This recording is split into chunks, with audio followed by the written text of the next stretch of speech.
नमस्कार दोस्तों, स्वागत है एक बार फिर से आप सभी का आपके अपने YouTube चैनल पे। साथियों, बीएससी बीएड के पेपर जो हैं आपके चल रहे हैं। उम्मीद है कि अच्छे चल रहे होंगे। आपके एक दो पेपर शेष रहे हैं, लास्ट हैं ये आपको और करवा देते हैं। अभी लास्ट टाइम चल रहा है आप सभी का, तो आप अपनी तैयारी को करते रहिए। थोड़े दिनों की बात है, अब तो आपका पीछा छूटने ही वाला है वैसे भी। तो बिना वक्त गवाए अपन लोग अपने अगले मॉडल पेपर को डिस्कस करते हैं। आज अपन लोग जो पेपर डिस्कस करेंगे वो करेंगे बीएससी बीएड सेकेंड ईयर का, और सेकंड पेपर है जूलॉजी का। ठीक है, सेकंड ईयर का सेकंड पेपर कौन सा सब्जेक्ट है आपका? जूलॉजी का सेकंड पेपर है। सेक्शन ए की चर्चा करते हैं। सेक्शन ए के अंदर छोटे छोटे क्वेश्चन हैं, वन लाइनर आते हैं। एक शब्द के अंदर आपको उत्तर देना होता है। लार में पाए जाने वाले एंजाइम का नाम आपको बताना है, टाइलिन वगैरह जो भी है वो आप बता देंगे आसानी से। ग्लोमेरुलस निस्पंदन क्या होता है ये आपको बताना है। रुधिर वर्ग के खोजकर्ता, ये कार्ल लैंडस्टीनर वाला क्वेश्चन आ गया फिर से आपके पास। ईसीजी का पूरा नाम आपसे पूछ लेगा, इकोकार्डियोग्राम। मतलब ये छोटी छोटी चीजें हैं, ये आपको आती हैं पहले से ही, आपको बताने की जरूरत ही नहीं है। सामान्य तंत्रिका कोशिका का डायग्राम बनाना है आपको। जो सामान्य तंत्रिका कोशिका होती है उसका क्या बनाना है? डायग्राम आपको बनाना है। पेशीय थकान क्या होती है? जो पेशीय थकान अपने हो जाती है अनोक्सी श्वसन के कारण, जो थकान अपने को होती है, जो लैक्टिक अम्ल का निर्माण होता है, वो सारी चीजें आपको डिस्कस करनी है। जरायुजता की परिभाषा क्या होती है? आपको जरायुजता के बारे में बताना है। अंतराली कोशिका या सटोली कोशिका जो होती है, उन दोनों कोशिकाओं का कार्य क्या होता है, दोनों कहाँ कहाँ पे कार्य करती हैं, किस प्रकार से वो पोषण देने का कार्य किसका होता है, वो सारी चीजें आपको यहाँ पे डिस्कस करनी है। पीयूष ग्रंथि की स्थिति क्या होती है और उसके जो मुख्य भाग होते हैं उसके बारे में आपको बताना है। ठीक है, उसके जो 8-9 पार्ट होते हैं उनके बारे में आपको यहाँ पे बतलाना है। थायराइड ग्रंथि के द्वारा जो स्त्रावित हार्मोन होने वाले हार्मोन का नाम बताना है। ठीक है, सबको ये आता है ये प्रश्न, कोई ज्यादा वो बड़ी बात नहीं है, बचपन से पढ़ते आ रहे हैं अपन लोग। पाचन में हार्मोन की भूमिका क्या होती है? पाचन में हार्मोन जो है वो किस प्रकार से अपनी हेल्प करते हैं, ये आपको बताना है। गैस विनिमय का डायग्राम आपको बनाना है। जो गैस विनिमय होता है उसका डायग्राम आपको यहां पे बनाना है।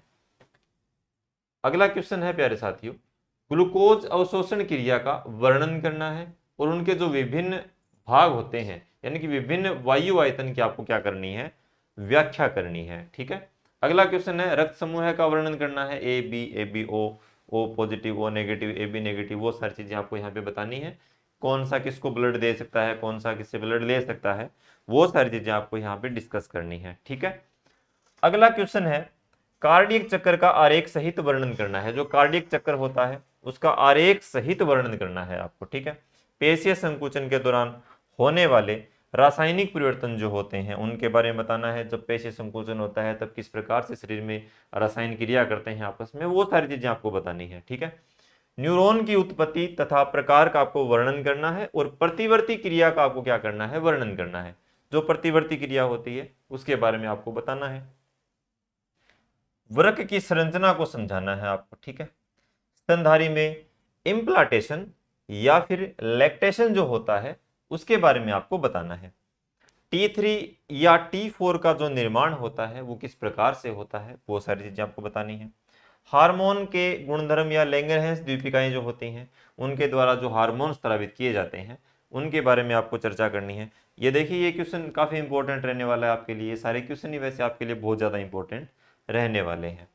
मानव पाचन तंत्र का वर्णन करना है आपको। आमाशय में पाचन को समझाना है। आमाशय में पाचन जो होता है वो किस प्रकार से होता है, कहां से उसको HCl प्राप्त होता है, वो सारी चीजें आपको डिस्कस करनी है। रक्त परिसंचरण तंत्र या फिर रक्त स्कंदन का, जो रक्त का थक्का बनने की प्रोसेस होती है उसके बारे में आपको बताना है। रक्त स्कंदन के बारे में आप क्या क्या समझते हैं, वो सारी चीजें आपको डिस्कस करनी है।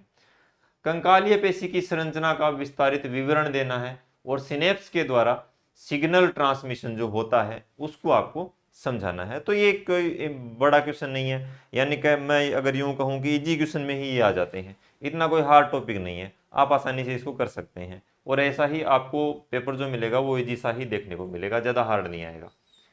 अब देखो लास्ट दो क्वेश्चन बचे हैं। प्रजनन विधियों पर एक लेख लिखना है आपको, या फिर यूरिन निर्माण की क्रिया का वर्णन, या फिर नर व मादा जनन तंत्र का हार्मोनल नियंत्रण जो होता है, नर और मादा जनन तंत्र जो होते हैं उनके ऊपर हार्मोन किस प्रकार से कार्य करते हैं, वो सारी चीजें आपको यहाँ पे डिस्कस करनी है। एड्रिनल ग्रंथि के द्वारा जो हार्मोन स्रावित किया जाता है उसकी आपको व्याख्या करनी है। पीयूष ग्रंथि के हार्मोनों के ऊपर हाइपोथैलेमस का जो नियंत्रण होता है वो किस प्रकार से होता है वो आपको बताना है। तो ये था आपका आज का बीएससी सेकेंड ईयर जूलॉजी का सेकेंड पेपर। उम्मीद है कि आप ये क्वेश्चन आपको आते होंगे, नहीं आते हैं तो आप 1-2 दिन पढ़े हैं अभी आपके पास, तो आप आसानी से उसको कर सकते हैं कवर। ठीक है, तो ज़्यादा घबराने की आवश्यकता नहीं है, पेपर इजी ही है। अब अगर पढ़ना भी स्टार्ट करेंगे तो भी ये क्वेश्चन आसानी से आप कर लेंगे। यदि आपने पूरे साल पढ़ाई की है तो ये क्वेश्चन को ज़्यादा बड़े नहीं है। ठीक है, तो ये क्वेश्चन आपके लिए इम्पोर्टेंट रहे। मैं उम्मीद करता हूँ कि यहाँ से ये क्वेश्चन आपके पेपर में आए। ठीक है, हमारी टीम जो मेहनत लगातार कर रही है, ये क्वेश्चन जो तैयार करवाए जाते हैं वो हमारी पूरी टीम एक साथ काम कर रही है। तो आप भी अपना सहयोग दें, अपने साथियों के साथ इस क्लास को शेयर करें ताकि सबका बेनिफिट हो सके। ठीक है, तो उम्मीद है कि ये क्वेश्चन जो है आपके समझ में आ गए होंगे। ठीक है, तो एक बार आप इसका स्क्रीनशॉट वगैरह ले लिए होंगे आपने साइड में, वैसे भी मैं साइड में ही खड़ा था तो आपने साथ साथ स्क्रीनशॉट ले भी लिए होंगे। मिलते हैं नेक्स्ट क्लास के अंदर। इस पेपर के लिए आपको all the best. Thank you.